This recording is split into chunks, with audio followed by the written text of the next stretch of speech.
Welcome to বিদঙ্ক.com। আমি সঙ্গীতা, তোমাদের ম্যাথসের teacher. চলো দেখা যাক কি প্রবলেম আছে সলভ করার জন্য। যদি নিচের পরিসংখ্যা বিভাজন তালিকায় নম্বরের যৌগিক গড় 24 হয় তবে পি এর মান নির্ণয় করি। আচ্ছা, এখানে একটা টেবিল দেওয়া আছে এবং সেই টেবিলের শ্রেণী সীমানা মানে ক্লাস লিমিট এবং ছাত্র সংখ্যা দেওয়া আছে এবং সেখান থেকে আমরা টেবিলটা আবার রিড্র করব, দিয়ে সেখান থেকে আমরা পি এর মান বের করব। আচ্ছা ঠিক আছে, তাহলে টেবিলে দেখো কি দেওয়া আছে। প্রথমে আছে শ্রেণী সীমানা, শ্রেণী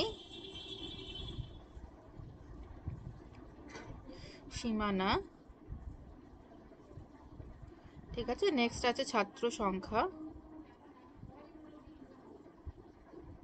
ঠিক আছে। তো শ্রেণী সীমানা আছে 0 to 10, then 10 to 20, then 20 to 30, then 30 to 40 and 40 to 50। ছাত্র সংখ্যা যেটা ফ্রিকোয়েন্সি দেওয়া আছে প্রথমে 15, দেন 20, then 35, then p and the last one is 10। ওকে, আচ্ছা এবারে আমরা কি বের করব, এখানে শ্রেণী মধ্যক বের করব, মানে ক্লাস ইন্টারভাল বের করব, ঠিক আছে। তো শ্রেণী মধ্যক আমরা কিভাবে বের করি, আমরা লোয়ার লিমিট, ঠিক আছে, প্লাস আপার লিমিট, কোনো একটি শ্রেণী সীমানা কোনো একটা ক্লাস লিমিটের লোয়ার লিমিট। তো আমি যদি এটা ধরি, দেখো এখানে লোয়ার লিমিট হচ্ছে 0, ঠিক আছে, প্লাস আপার লিমিট হচ্ছে 10 ডিভাইডেড বাই 2। তাহলে দেখো 10 ডিভাইডেড বাই 2 মিন্স 5। তাহলে শ্রেণী মধ্যক হচ্ছে প্রথমটার ক্ষেত্রে 5। তো একই রকমভাবে পরেগুলো যোগ বের করব। 10 প্লাস 20 30, 30 ডিভাইডেড বাই 2 ইজ 15। এবারে তোমরা ইজিলি বসে যেতে পারবে। দেখো এদের মধ্যে পার্থক্য হচ্ছে 10 10 10 করে পার্থক্য হবে, ঠিক আছে। 5 5-এর পরে 15 হলো 10 পার্থক্য, আবার 15-এর পরে 10 বেশি হবে 25। তো এইভাবে এটা চলতে থাকবে। এবার যদি তুমি এটা চেক করে নাও, এখানে 20 প্লাস 30 তাহলে 50 হচ্ছে, 50 ডিভাইডেড বাই 2 25 হচ্ছে, দেখো মিলে যাচ্ছে, ঠিক আছে। তাহলে এটা আমি আবার 10 যোগ করলাম 35, আবার 10 যোগ করলাম 45 হলো, শ্রেণীমধ্যক বেরিয়ে গেল। এটা হচ্ছে এক্স আই।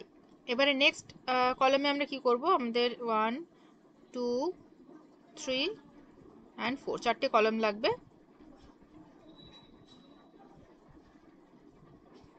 ঠিক আছে। তো আমরা পরের স্টেপে বের করছি x I into F I, ঠিক আছে। তো এক্স আই এফ আই প্রথমে হচ্ছে 15 ইন্টু 5 হচ্ছে 75, ঠিক আছে।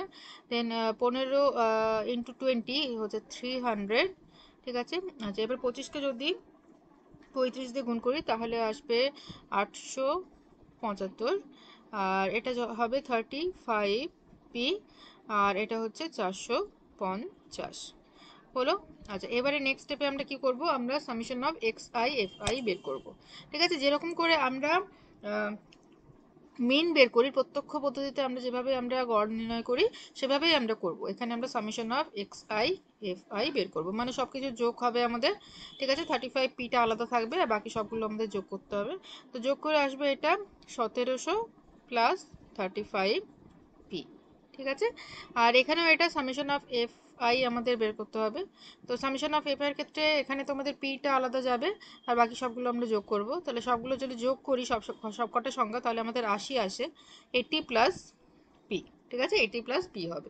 তাহলে আমাদের গড় কত, গড় হবে সামেশন অফ, গড়ের ফর্মুলা আমরা জানি প্রত্যক্ষ পদ্ধতিতে, summation of X I F I by summation of F I হলো। আচ্ছা এবারে গড় দেওয়া আছে, দেখো গড় বলেছে 24, ঠিক আছে। তাহলে আমরা বলতে পারি যে 24 equals to 1700 plus 35 P divided by 80 plus P. Okay, cross multiply করো, তাহলে 24 into 80 plus P is equal to 1700 plus 35 P, ঠিক আছে। 24কে যদি 80 দিয়ে গুণ করো তাহলে আসবে 1920 plus 24 P is equal to 1700 plus 35 P. Okay, then 1920 minus 1700 is equal to 35p minus 24p। Okay, আচ্ছা এটা বিয়োগ করলে আসবে 220, তাহলে 220 is equal to 11p, এটা বিয়োগ করলে আসছে 11।